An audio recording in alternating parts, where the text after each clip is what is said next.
नमस्कार, आदाब, बहुत-बहुत स्वागत है आप सभी का। डीबी लाइव देख रहे हैं आप। मैं हूं आपके साथ बुशरा खानम फहद। तो पांचवें चरण के प्रचार का शोर अब से कुछ ही देर में यानी कि 5 बजे थम जाएगा।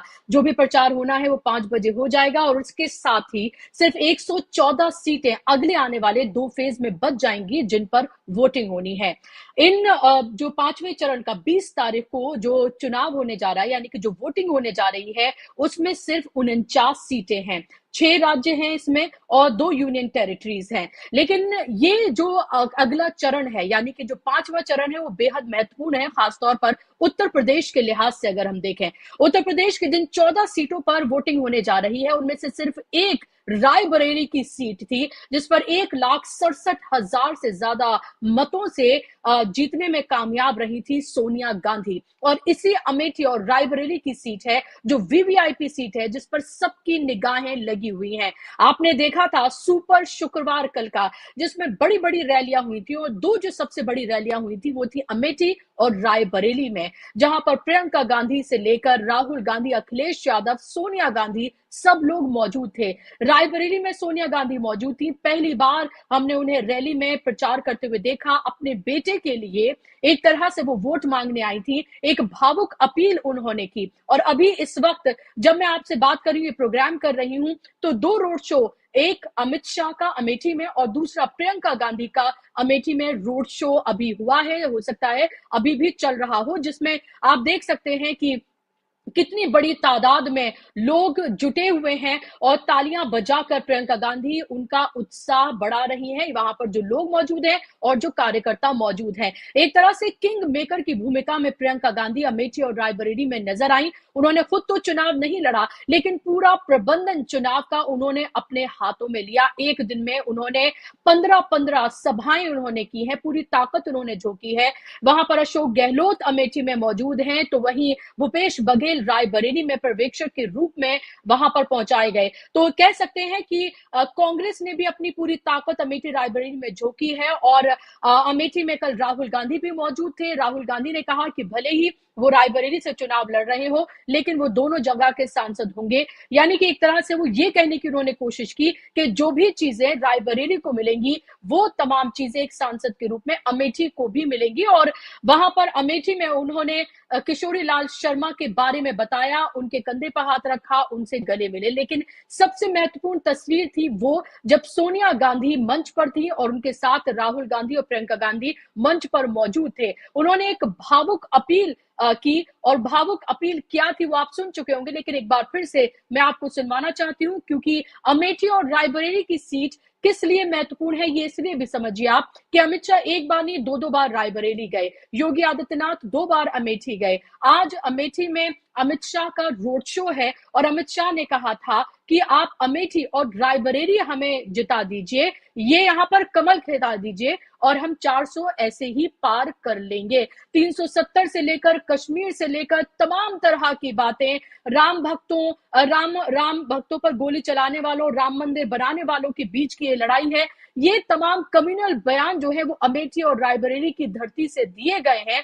पहले में लेकिन मैं आपको सुनवाना चाहती हूं कि क्या कुछ कहा कल सोनिया गांधी ने जब वो रायबरेली में मौजूद थी, क्या थी वो उनकी भावुक अपील। भाई और बहनों, मैं आपको अपना बेटा सौंप रही हूँ।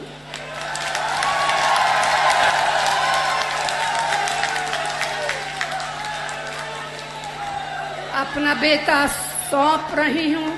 जैसे आपने मुझे अपना माना वैसे ही राहुल को अपना मान कर रखना है। ये राहुल आपको निराश नहीं करेगा। राहुल आपको निराश नहीं करेगा, ये आखिरी लाइन सोनिया गांधी की। अमेठी और रायबरेली में कम से कम 13-14 दिन मैं खुद वहां पर रही हूं और ग्राउंड से जो हकीकत सामने निकल कर आई है वो साफ तौर पर यह बताती है कि दोनों ही जगहों पर अमेठी और रायबरेली में भारतीय जनता पार्टी की हालत बेहद खस्ता है। रायबरेली तो बिल्कुल एक तरफा नजर आता है कि एक तरफा राहुल गांधी यानी कि कांग्रेस के पक्ष में नजर आता है और अमेठी पर भी बहुत कड़ी लड़ाई है और लग रहा है कि इस बार किशोरी लाल शर्मा जो है वो स्मृति ईरानी को हरा सकते हैं, क्योंकि स्मृति ईरानी को लेकर बहुत बड़े पैमाने पर नाराजगी है। शायद ही किसी कोई ऐसी सीट हो जिस पर इतने बड़े पैमाने पर एंटी इनकम्बेंसी नजर आई हो जितनी अमेठी में देखने के लिए मिलती है। लोग स्मृति ईरानी को अलग अलग नामों से वहां पर पुकारते हैं और साफ तौर पर उनका कहना है कि यहाँ पर एक तरह की गुंडागर्दी देखने के लिए मिलती है। लोग महंगाई बेरोजगारी से तो परेशान है ही, और जिस तरह से आवारा पशु तमाम जो उनकी खेती है उसको खराब कर देते हैं, खा जाते हैं। लेकिन उसके साथ साथ जो स्मृति ईरानी ने जो वादे किए, और स्मृति ईरानी वोट मांगने के लिए गई लेकिन उसके बाद उस तरह से वहां पर नजर नहीं आई। एक लोगों को ये भी है कि हमने राहुल गांधी को हराया, इसका हमें कहीं ना कहीं एक तरह का उनको ये लगता है कि उनको ये लगा कि एक तरह का पश्चाताप वो करना चाहते हैं, क्योंकि जो साख थी, जो नेशनली इंटरनेशनली अमेठी मशहूर था गांधी परिवार के नाम से, वो उनसे कहीं ना कहीं छिन गया। लोगों का ये भी कहना है कि जो चीजें उनको दी गई वो उनसे ले ली गई। ट्रिपल आईटी से लेकर तमाम तरह की बातें वो करते हुए नजर आते हैं। कल आपने देखा फूड पार्ट से लेकर तमाम तरह के जो चीजें अमेठी को मिलनी चाहिए थी वो कैसे उनको नहीं मिली, और बाकी जो उनके पास था वो भी उनसे ले लिया गया। तो इस बार जिन 49 सीटों पर वोटिंग होने जा रही है, उन 49 सीटों में से सबसे ज्यादा अगर किसी की बात, किसी की निगाहें लगी हुई हैं, तमाम मीडिया जहां पर मौजूद है, जिसकी बात सबसे ज्यादा हो रही है वो है अमेठी और रायबरेली।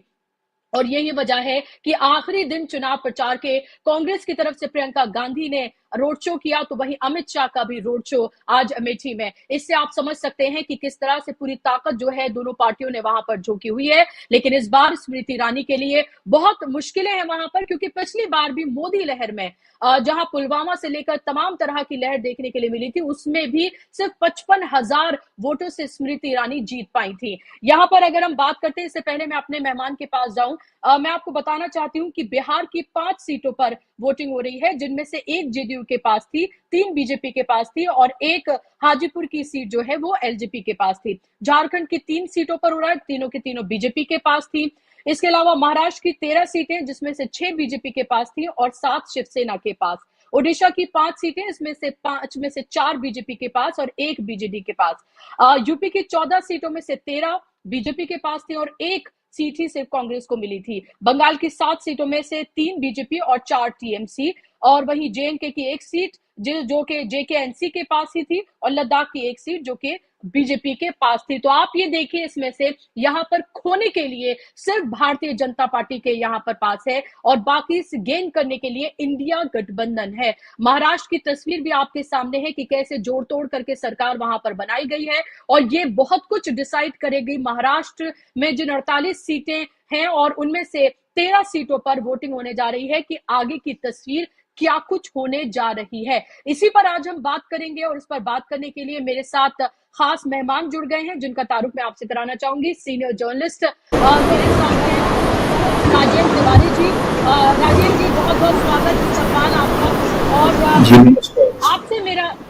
आपसे मेरा सवाल, अभी जो तस्वीर आप देख रहे हैं, 49 सीटों पर वोटिंग होने जा रही है परसों, यानी कि 20 तारीख को।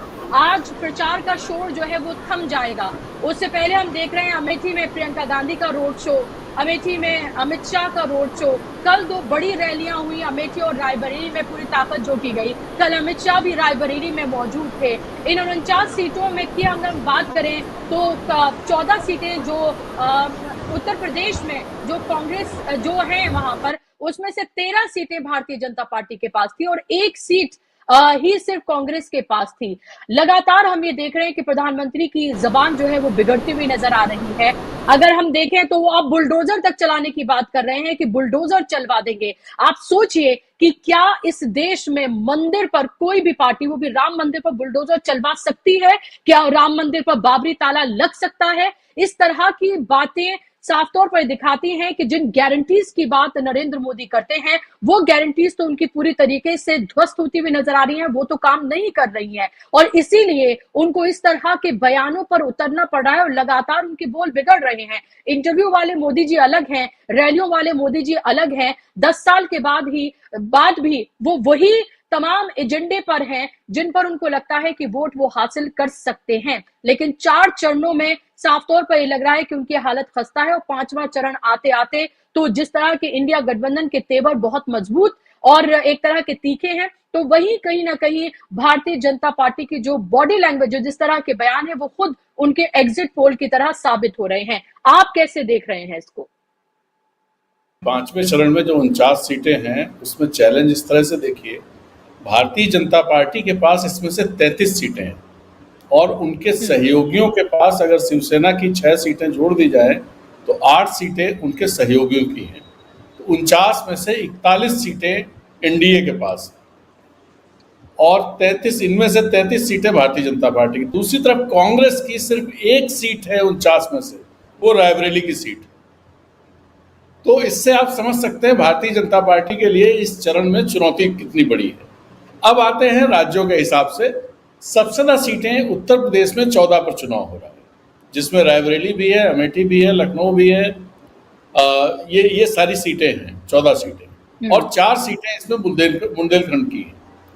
इनमें से 13 सीटें भारतीय जनता पार्टी के पास थी और इस बार जो सिनेरियो दिख रहा है उसमें अगर बात करें इस चरण की, तो लखनऊ की सीट छोड़ करके कोई सीट ऐसी नहीं दिखाई देती जिससे ये कहा जाए कि भारतीय जनता पार्टी यहाँ पे क्लियर अपर हैंड लिए हुए है। वो सिर्फ लखनऊ की सीट है। बाकी जो 11 सीटें हैं उनमें अमेठी और रायबरेली की सीट भी है। इन 2 सीटों पर कांग्रेस का अपर हैंड। अब जो इसके बाद जो सीटें बचती हैं 10 में कांटे की लड़ाई है। यहां तक कि जहां से ब्रजभूषण शरण सिंह के बेटे लड़ रहे हैं, मेरी बात वहां के कुछ पत्रकारों से, वहां जो पत्रकार गए हैं उनसे बात हो रही थी, तो उनका कहना था कि ब्रजभूषण शरण सिंह के बेटे की सीट भी फंसी हुई नजर आ रही है। मैं पहले ये समझता था कि वो सीट कम से कम ऐसी है जहां पर भारतीय जनता पार्टी का अपर हैंड होगा, लेकिन जब 2-3 लोगों से बात हुई और काफी सीनियर जर्नलिस्ट और सीजन जर्नलिस्ट जो चीज़ों को बहुत अच्छी तरह से समझते हैं और जिनके ऑब्जर्वेशन हमेशा सही निकले, उस तरह के जर्नलिस्ट का ये कहना है कि इस बार ब्रजभूषण शरण सिंह के बेटे की सीट भी फंसी हुई है। तो ये उत्तर प्रदेश की बात हुई। महाराष्ट्र में आए तो महाराष्ट्र में 13 सीटों पर चुनाव है, जिसमें 6 या 7 सीटें, 6 सीटें मुंबई और 7वीं कल्याण, जो मुंबई से सटी हुई सीट, जहां से शिंदे का बेटा जो है श्रीकांत शिंदे, वो सांसद हैं और वही चुनाव लड़ रहे हैं। इन जगहों पर ही, इन 7 सीटों की अगर बात करें, और यहाँ से पीयूष गोयल भी चुनाव लड़ रहे हैं, इन्हीं 7 सीटों में उनकी सीट भी है। उज्जवल निकम की सीट भी है, जो चर्चा में बहुत पिछले दिनों रहा, उनको जो टिकट मिला।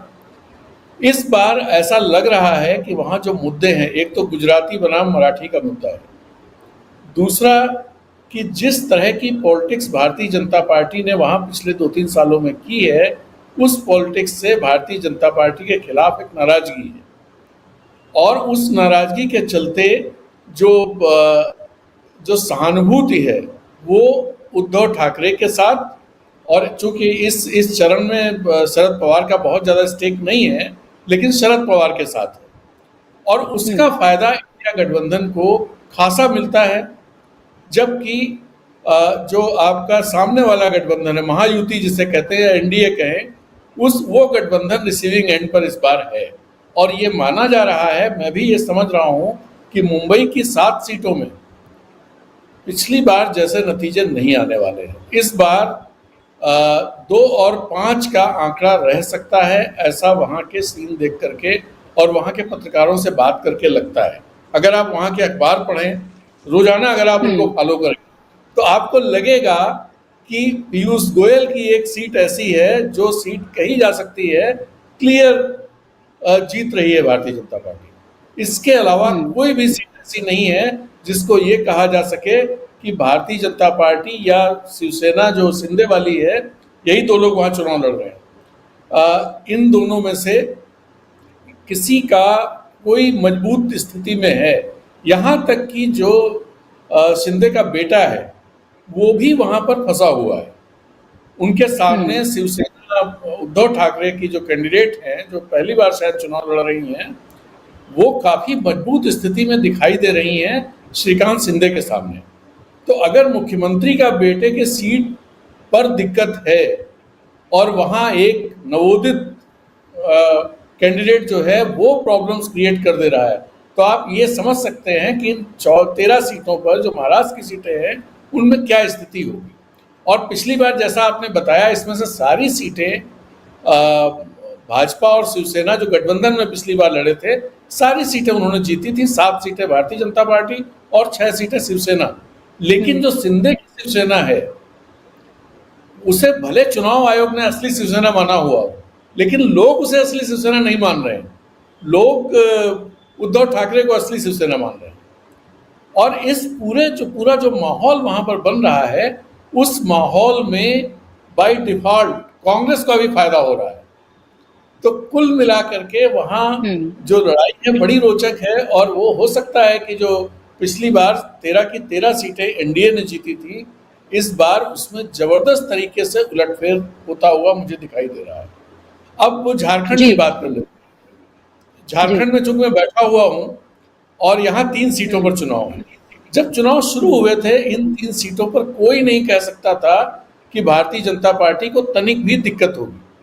इवन मैं भी कहता था कि झारखंड एक ऐसा राज्य है जहां पर भारतीय जनता पार्टी अपेक्षाकृत रूप से खासी मजबूत है। लेकिन आज की तारीख में जब इन सीटों को देखते हैं, 3 सीटें हैं, हजारीबाग, चतरा और कोडरमा। हजारीबाग में कांग्रेस लड़ रही है, कांग्रेस लड़ रही है, और चतरा में कांग्रेस लड़ रही है। कोडरमा में माले के हिस्से में वो सीट गई है और माले के विधायक हैं विनोद सिंह, वो चुनाव लड़ रहे हैं। विनोद सिंह की छवि बहुत अच्छी है। विनोद सिंह ने जितनी मेहनत की और उसमें पूरा चुनाव पलटा हुआ आज दिखाई दे रहा है। इसी तरह से हजारीबाग में, जहां पर शुरुआत में मनीष जायसवाल जो भारतीय जनता पार्टी कैंडिडेट हैं, और मैं हजारीबाग के बारे में बता दूं, यशवंत सिन्हा की सीट रही है और उनके बेटे जयंत सिन्हा पिछली बार यहां से जीते थे, जो 4,95,000 के मार्जिन से जीते थे। उनको इस बार टिकट नहीं मिला और एक विधायक मनीष जायसवाल, उनको टिकट दिया गया। कांग्रेस ने भी भारतीय जनता पार्टी के विधायक जेपी पटेल को टिकट दिया है।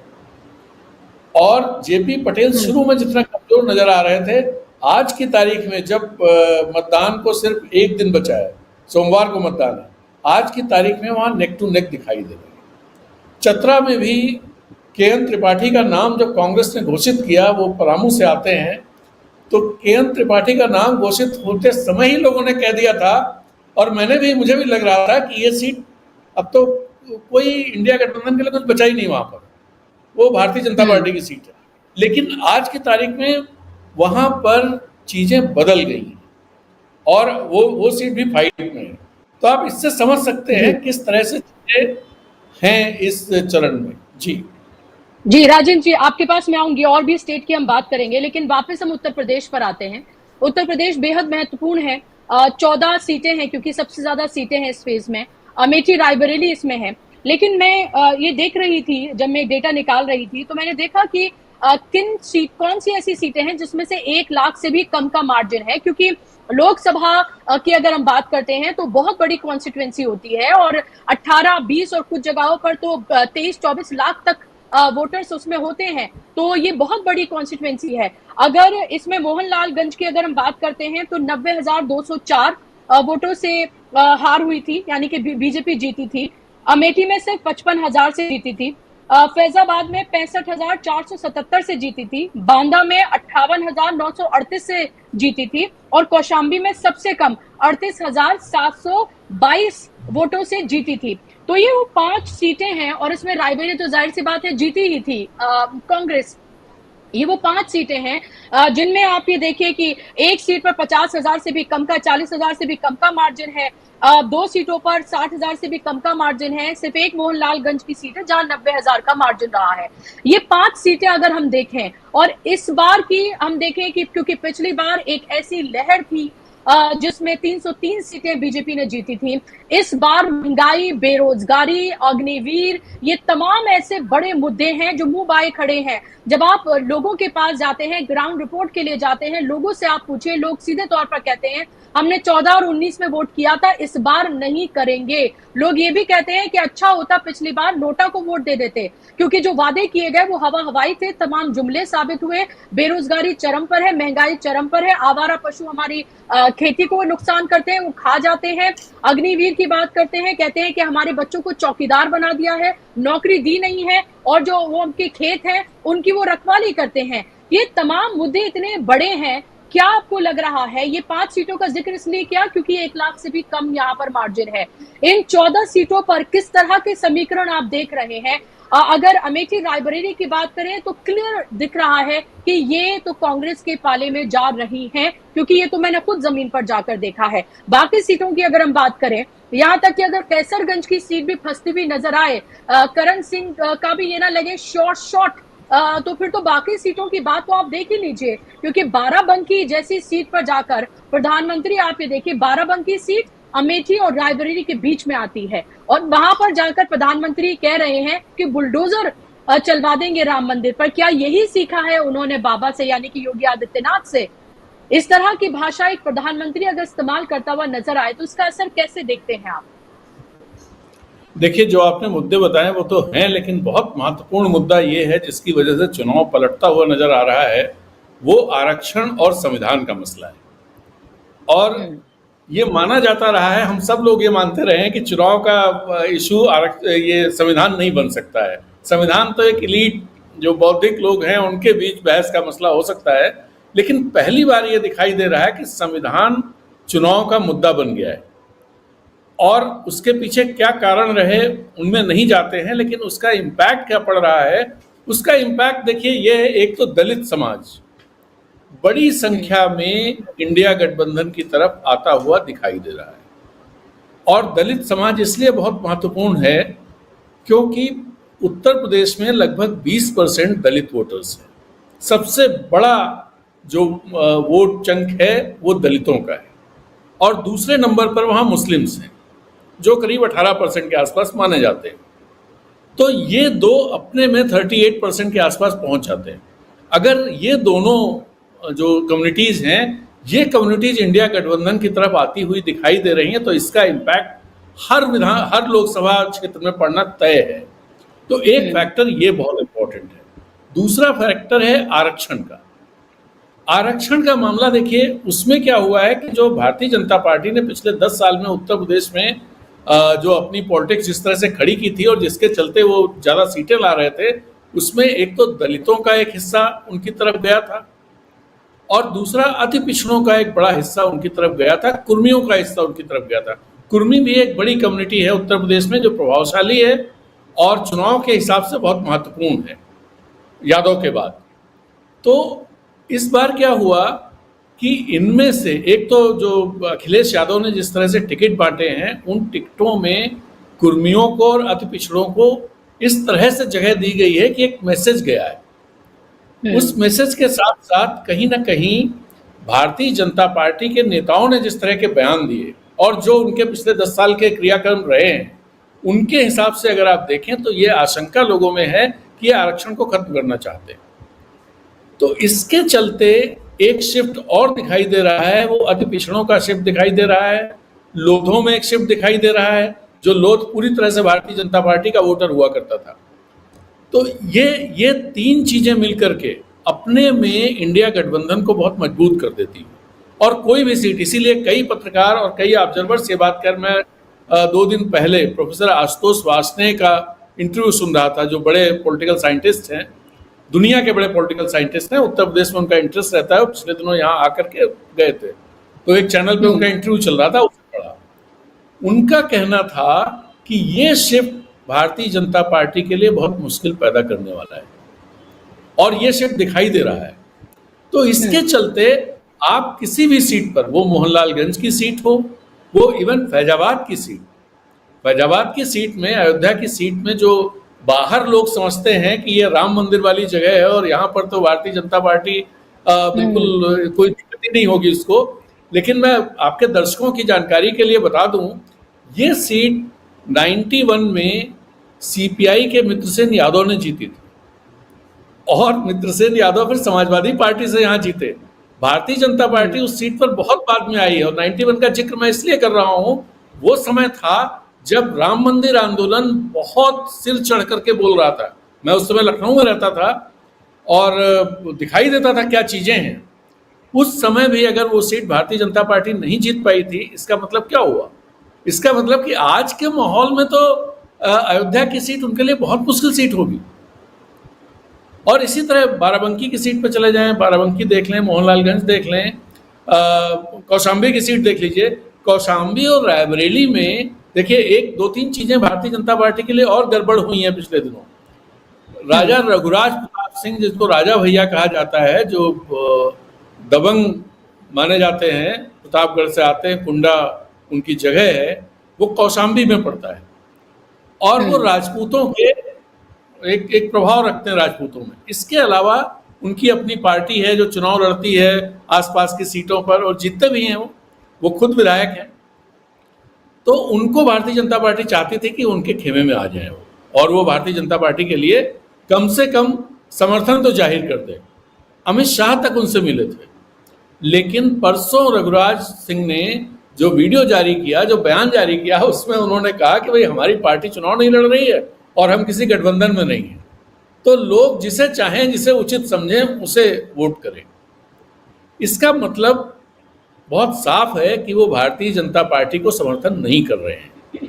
और इतना ये संकेत मिलने का मतलब कि भारतीय जनता पार्टी के लिए उन जगहों पर मुश्किलें होने वाली हैं जहां रघुराज प्रताप सिंह का प्रभाव है। वो कौशाम्बी सीट तो है ही, रायबरेली सीट भी है जिसके एक हिस्से पर उनका प्रभाव रहता है। तो इन सब वजहों से उत्तर प्रदेश में भारतीय जनता पार्टी के लिए खासी मुश्किलें हैं। खासी मुश्किलें मैं कह रहा हूं। 14 में से एक छोड़ दें लखनऊ की सीट, और लखनऊ पे भी हालांकि कुछ लोग कहते हैं, लेकिन मैं लखनऊ को जानता हूं, मैं लखनऊ का रहने वाला हूं। मैं समझता हूं कि वहां भारतीय जनता पार्टी को कहां से सपोर्ट मिलता है। शिया कम्युनिटी वहां पर है, शिया कम्युनिटी पूरी तरह से भारतीय जनता पार्टी को सपोर्ट करती है और इस बार भी राजनाथ सिंह को सपोर्ट कर रही है। ऐसा नहीं कि इस बार नहीं कर रही है, तो उसके चलते वहां तो कोई दिक्कत नहीं है, लेकिन बाकी हर सीट पर भारतीय जनता पार्टी के लिए खासी दिक्कत है। जी। और राजनाथ सिंह की छवि थोड़ी सी अलग भी मानी जाती है। राजनाथ सिंह वो टोपी भी पहन लेते हैं जो प्रधानमंत्री कभी नहीं पहनते हैं, और वो साफा भी डाल लेते हैं जो प्रधानमंत्री कभी नहीं डालते हैं, या फिर कोई और लीडर योगी आदित्यनाथ जैसे वो कभी नहीं करते हैं। तो उनकी छवि एक अलग तरह की मानी जाती है। हालांकि विचारधारा तो एक ही है, लेकिन छवि थोड़ी उनकी अलग जरूर है। लेकिन उत्तर प्रदेश की ही क्योंकि हम बात कर रहे हैं, मुझे ये बताइए राजन जी, अगर उत्तर प्रदेश में हम जाएं, क्योंकि मैंने कम से कम 17-18 लोकसभा क्षेत्र वहां के कवर किए, अगर मंदिर की लहर वहां पर नजर ना आए, अगर लोगों से आप बात करें कि मंदिर के नाम पर आप वोट करेंगे, तो कहेंगे कि नहीं, मंदिर तो ठीक है, आस्था की बात है, बनवा दिया अच्छी बात है, लेकिन उससे हमें रोजगार तो नहीं मिलेगा। और वहां पर भी आप देखिए किनको बुला रहे हैं, फिल्मी सितारों को बुला रहे हैं, क्या हम ऐसे लोग वहां सकते हैं? इस तरह के लोग बात करते हुए नजर आते हैं। कम्युनल कार्ड भी जो है एक आध सीट को अगर छोड़ दें तो बहुत बड़े पैमाने पर वो भी काम करता हुआ नजर नहीं आ रहा है। तमाम तरह के बयान प्रधानमंत्री दे रहे हैं, अमित शाह दे रहे हैं, योगी आदित्यनाथ दे रहे हैं, हवा टाइट करने औरंगजेब की औलादों की, और की वो बात कर रहे हैं मंदिर से 170 मंगलसूत्र, मुस्लिम लीग, सब कुछ आ गया है इसमें, जो शायद पहले भी कभी नहीं हुआ। लेकिन उसके बावजूद भी वो अपने कोर वोटर को उनके घर नहीं निकाल पा रहे हैं वोट करने के लिए। तो ये कितनी बड़ी परेशानी की वजह है भारतीय जनता पार्टी की, जहां वो 80 में से 80 का नारा दे रहे हैं, अगर वो 40 पे ही सिमट जाते हैं तो फिर वो सीटें जिनको कहां से लाएंगे? 300-400 पार तो आप छोड़ दीजिए, 200 का आंकड़ा भी मुश्किल हो रहा है फिलहाल जिस तरह की स्थिति है। जी देखिए, राम मंदिर का मसला जो था, ऐसा लग रहा था जनवरी के महीने में कि राम मंदिर चुनाव में बहुत प्रभावी मुद्दे के तौर पर सामने होगा, जब राम मंदिर में प्राण प्रतिष्ठा का कार्यक्रम। लेकिन राम मंदिर प्राण प्रतिष्ठा कार्यक्रम कितना कंट्रोवर्शियल रहा है, इसमें कुछ चीजें देखिए। एक भी शंकराचार्य प्राण प्रतिष्ठा कार्यक्रम में नहीं आया, जो हिंदू के सबसे बड़े वो लोग माने कि भाई वो सबसे बड़े आचार्य हैं हिंदू धर्म, शंकराचार्य। ठीक है, उनमें से प्रधानमंत्री का समर्थन किया, कुछ लोगों ने विरोध किया, किसी का कहना था कुछ नहीं हुआ है और जो तिथि है वो ठीक नहीं है, बहुत सारी चीजें शंकराचार्य लोग कह रहे थे। इससे लोगों में एक जो कंफ्यूजन क्रिएट होता है, वो कंफ्यूजन भी क्रिएट हुआ और ये मैसेज चला गया कि राम मंदिर की प्राण प्रतिष्ठा इसलिए नहीं की जा रही है कि उनका भगवान श्री राम में बहुत विश्वास है और भरोसा है, वो इसलिए की जा रही है कि इसका राजनीतिक फायदा उठाना है। तो ये एक बड़ी वजह रही है जिसके चलते राम मंदिर का मसला बहुत प्रभावी नहीं हो पाया है। एक जो शंकराचार्यों की वजह से जो एक मैसेज के बीच गया, उसी दौरान एक चीज और कि राष्ट्रपति को ना बुलाया जाना वो भी चर्चा में रहा कि प्रधानमंत्री वहां आ रहे हैं लेकिन राष्ट्रपति नहीं आ रही हैं। और उससे पहले राष्ट्रपति संसद का जब नई उद्घाटन हुआ था उसमें भी नहीं आई, और जब नई संसद का शिलान्यास तब उस समय के राष्ट्रपति जी जो एससी कम्युनिटी से आते हैं वो उनको नहीं बुलाया गया था, और राम मंदिर का जब शिलान्यास हुआ था तब भी उनको नहीं बुलाया गया था, तब भी प्रधानमंत्री आए थे। तो एक मैसेज, एक ये भी जो आरक्षण और संविधान का है उसमें ये मैसेज जो गया कि राष्ट्रपति इसलिए नहीं बुलाया गया क्योंकि वो आदिवासी हैं, भूमि पूजन में इसलिए नहीं बुलाया गया था क्योंकि वो दलित और ब्राह्मण उनको बर्दाश्त नहीं कर सकते पूजा में उन लोगों को, इसलिए इन लोगों को गया। तो मैसेज बहुत ही निगेटिव लोगों में गए, और इसके चलते राम मसला तो आ नहीं पाया, कहीं प्रभावी नहीं दिख रहा। दूसरी तरफ और संविधान के खड़े हो गए, जिसमें ये फैक्टर्स भी थे जिनने उस मसला कर दिया। दूसरा, फैजाबाद के सांसद ने बयान दिया, लल्लू सिंह ने, कि 400 सीटें इसलिए चाहिए क्योंकि हमें संविधान बदलना है।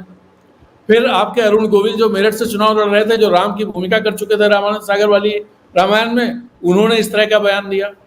आपके राजस्थान में ज्योति मिर्धा ने इस तरह का बयान दे दिया। उससे पहले कर्नाटक में हेगड़े ने इस तरह का बयान दे दिया। और इन बयानों को प्रधानमंत्री या गृह मंत्री वो ये कहते रहे कि हम आरक्षण विरोधी नहीं है, आरक्षण जब तक शरीर में जान है तब तक आरक्षण रहेगा, संविधान कोई बदल नहीं सकता। लेकिन ने ये नहीं कहा कि लल्लू सिंह गलत बोल रहे हैं, हेगड़े गलत बोल रहे हैं, इनको ये नहीं बोलना चाहिए। पार्टी उनको डांटती, प्रधानमंत्री उनको डांटते, आज तक कोई बयान ऐसा नहीं आया। तो इसके चलते चीजें जोर पकड़ गई।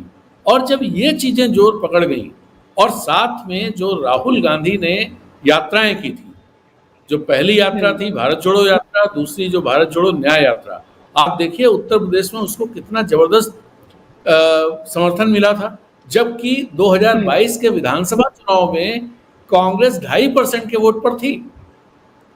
और उसके बाद अगर इस तरह का समर्थन मिल रहा है, इसका मतलब ये हुआ कि राहुल गांधी ने जो मुद्दे उठाए, जो बेरोजगारी का मुद्दा उठाया, जो महंगाई का मुद्दा उठाया, जो आरक्षण का मसला की गिनती करो वो बात जो उठाई, जातिगत आरक्षण की, जो इसकी बात उठाई, अग्निपथ वाली बात उठाई, ये सारी चीजें कहीं ना कहीं लोगों के दिमाग में थी। अग्निवीर तो सैनिकों को कहा जाता है, उस स्कीम का नाम है अग्निपथ, तो इसलिए मैं अग्निपथ बोलता हूँ उसे। तो ये सारी चीजें लोगों के दिमाग में थी, लोगों के दिमाग को मत रही थी। और ऐसे में राहुल गांधी ने उनको आवाज दे दी, एक स्वर दे दिया लोग जो सोच रहे थे उसे। और इसके चलते इंडिया गठबंधन यकायक, जो आपको चुनाव घोषित होने से पहले तक बहुत मजबूत नहीं दिख रहा था, बहुत सारे लोगों को नहीं दिख रहा था, बहुत सारे लोग ये बात कहते थे कि कहाँ है इंडिया गठबंधन, लेकिन वो चुनाव शुरू होते होते बहुत मजबूती के साथ एक चुनौती के रूप में भारतीय जनता पार्टी के सामने खड़ा हो गया। और आज जो लोग 2 महीने पहले कहते थे कहाँ है इंडिया गठबंधन, आज वो ये कहने लगे हैं कि चुनाव ओपन है, इंडिया गठबंधन चैलेंज दे रहा है, भारतीय जनता पार्टी कोई नैरेटिव नहीं खड़ा कर पा रही है और भारतीय जनता पार्टी कांग्रेस के नैरेटिव पर रिएक्ट कर रही है, बस, और कुछ भी नहीं कर पा रही है। तो इससे समझा जा सकता है कि चीजें किस डायरेक्शन में मुड़ गई हैं। जी। और कॉन्फिडेंस भी आप राहुल गांधी का देखिए, राहुल गांधी का भाषण, राहुल गांधी कह रहे थे कि आप मुझे बताइए प्रधानमंत्री से क्या बुलवाना है, बस देखिए मैं 2 मिनट मुझे दीजिए, अभी मैं कुछ बोलता हूं और फौरन प्रधानमंत्री उसको बोलेंगे। अडानी अंबानी का उन्होंने जिक्र किया, खटाखट जो है उसका उन्होंने जिक्र किया कि देखिए मैंने खटाखट बोला, देखिए प्रधानमंत्री खटाखट बोल रहे हैं, मैंने अडानी अंबानी बोला, देखिए फौरन अडानी अंबानी बोल रहे हैं, मुझे बताइए कि आपको क्या बुलवाना है प्रधानमंत्री से। तो एक जो पूरी एक बॉडी लैंग्वेज है, अग्रेसिव नजर आते हैं राहुल गांधी अपनी बातों में बहुत धार लिए हुए हैं, जो शायद पहले नहीं देखने के लिए मिलती थी। मुद्दों में बहुत पूरी क्लैरिटी है उनकी कि वो क्या बात करना चाहते हैं। और मैंने खुद देखा है उनकी एक नहीं, मैंने बहुत सारी उनकी रैलियां और सभाएं मैंने कवर की है, रोड शो कवर किए हैं। अगर जो घोषणा पत्र है उसमें जो वादे किए गए हैं, वो वादे जब वो अपनी रैलियों से रिपीट करें और उस पर जनता जो है वो ऐसे ताली बजाए कि जैसे उसको मानो अभी मिल गया है। तो इससे इससे अंदाजा आप ये लगाइए कि बेरोजगारी, महंगाई और इन तमाम मुद्दों से कितनी त्रस्त है, और जो जो बीजेपी के जो जुमले हैं उनसे किस तरह से परेशान हो गई है। इतनी गर्मी, इतनी इस तरह की तमाम ह्यूमिडिटी, उस सब के बावजूद अगर उस रैली का 90% 80% हिस्सा युवा हैं, एक तो वो बेरोजगार हैं और दूसरे उनको शायद राहुल गांधी में एक उम्मीद दिखती है, और यही वजह है कि शायद प्रधानमंत्री से लेकर अमित शाह से लेकर तमाम लोग अगर किसी पर सबसे ज्यादा वार करते हैं शहजादे कहकर, तो वो राहुल गांधी ही हैं, वो अखिलेश यादव ही हैं। तो क्या आपको लगता है इस चुनाव में, क्योंकि हम 5वें चरण में अब एंटर होने जा रहे हैं, 5वां चरण परसों सोमवार को खत्म हो जाएगा, 2 चरण ही सिर्फ बचेंगे और 4 तारीख बहुत दूर नहीं है, ये राहुल फैक्टर इस पूरे चुनाव में कितना महत्वपूर्ण रहा है? देखिए, राहुल गांधी जैसा आप कह रहे हैं कि पहले उनमें वो बात नहीं थी, उसकी वजहें थी, उसकी वजहें बहुत साफ थी कि भारतीय जनता पार्टी और केंद्र सरकार, इन लोगों ने मिल करके इतना पैसा खर्च किया था राहुल गांधी की छवि खराब करने में। और जबकि राहुल गांधी का आप वहां से देखिए, जब 2012 या 2013 में उन्होंने जो अध्यादेश कहा था कि डस्टबिन में डाल देने लायक है, फाड़ के फेंक देने लायक है, वहां से उस आदमी का मेटल दिखाई देता है कि सरकार ने भले वो कर दिया, जो गलत है वो गलत है, ये कहने का साहस है उसमें। और ये कहने का साहस ही नहीं, उसमें ये साहस भी है कि भले हमारी पार्टी को नुकसान हो जाए, लेकिन जो गलत है उसे हम गलत कहेंगे।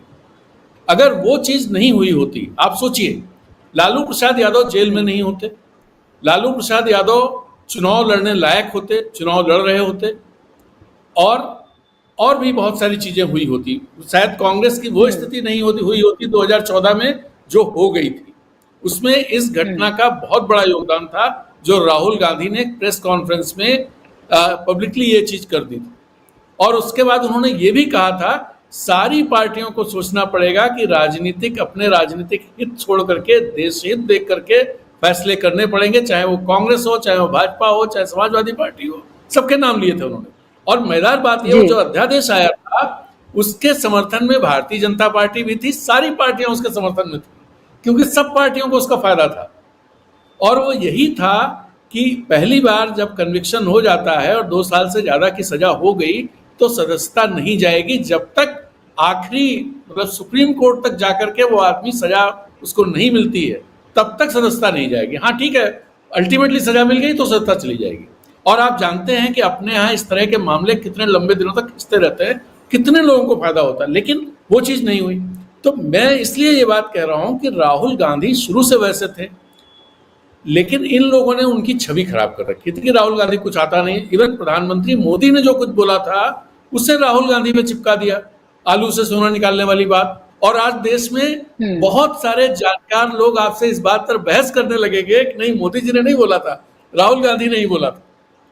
तो इस तरह की चीजें, लेकिन जब उन्होंने ये भारत जोड़ो यात्रा की, उस यात्रा ने सारी चीजें बदल दी और उसका असर आप देख रहे हैं, इस समय देख रहे हैं। एक बात और मैं कहना चाहूंगा, जब आप कह रहे थे कि उनका भाषण और राहुल गांधी का भाषण, कल जब सोनिया गांधी की सभा हो रही थी रायबरेली में, उसमें तो खैर बहुत भीड़ थी और बहुत रिस्पॉन्सिव भीड़ थी, वो उसी के आसपास हमीरपुर में प्रधानमंत्री की सभा हो रही थी। और प्रधानमंत्री को अपने, जब वो ये सब बात कह रहे थे कि 15% मुसलमानों को बजट दे देंगे और आरक्षण दे देंगे और जो बोलते हैं संपत्ति बांट देंगे, ये सारी बातें वो बोल रहे थे, बीच में एकदम से कहा उन्होंने कि भाई आप लोग तो फोटो खींचने में लगे हुए हैं, मेरी बात तो सुन ही नहीं रहे। और वो चुप हो गए थोड़ी देर तक प्रधानमंत्री, जिस पर किसी ने कोई नारे नहीं लगाए। पहले जैसा होता तो लोग मोदी मोदी करने लगते, तो जनता भी चुप है, जो कर रहा था वो करता रहा।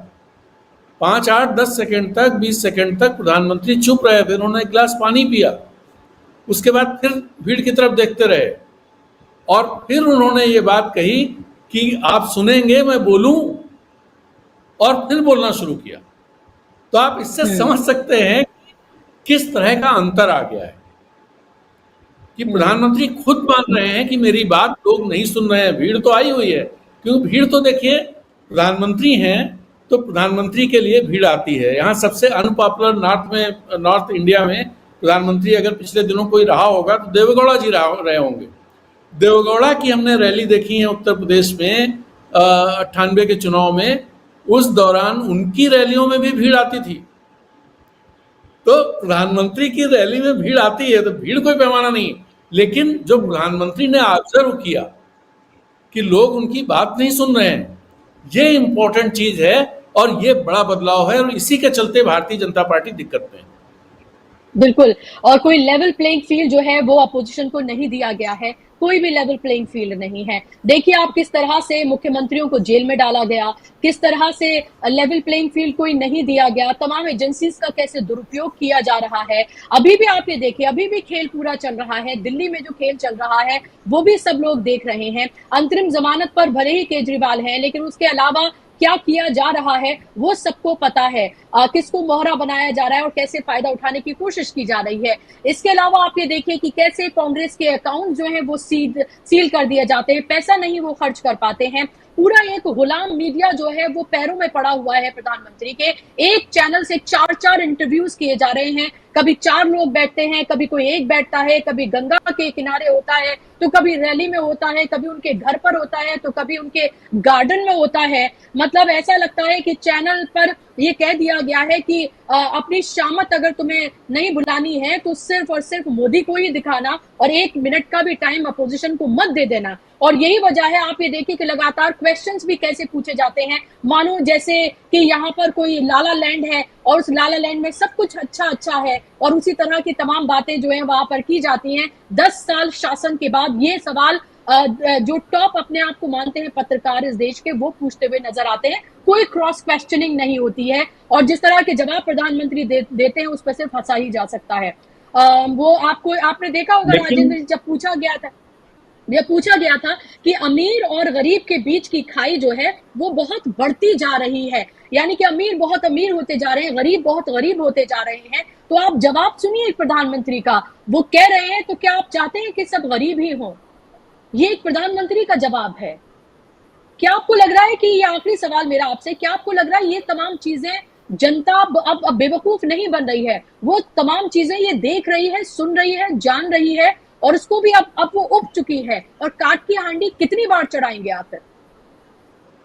देखिए, जनता कभी बेवकूफ नहीं बनती है। पिछली बार भी हम ये नहीं कहेंगे कि 2019 में अगर भारतीय जनता पार्टी जीती तो जनता ने बेवकूफी की, या 2014 में की। दरअसल सामने जब कोई नहीं दिखाई देता है, और उस समय की जो स्थितियां थी उसमें पॉलिटिकल पार्टी जिस तरह से बिहेव करती दिखाई दे रही थी 2014 में भी और 2019 में भी, और ऐसे में भारतीय जनता पार्टी सपने लेकर के सामने खड़ी थी। पहले उन्होंने सपने दिखाए थे, उन सपनों को कैरी फॉरवर्ड कर रहे थे वो, कि भाई हमें और टाइम चाहिए, 2022 तक ये होना है तो दिखाई देगा। और इसके अलावा पुलवामा वाली जैसी घटना हो गई थी, तो बहुत सारे लोग उसमें थे जिसमें भारतीय जनता पार्टी को फायदा मिला। इस बार वो सारी चीजें नहीं हैं, और पिछले 10 साल में मोदी जी ने जो कुछ किया कहा वो डिलीवर नहीं कर पाए। उसके चलते लोगों पर आर्थिक दबाव जबरदस्त तरीके से है, पहले भी था, लेकिन लोगों को लगता था कि नहीं मोदी जी इससे निकाल देंगे, हम चीजें बदलेंगी, ठीक हो जाएंगी।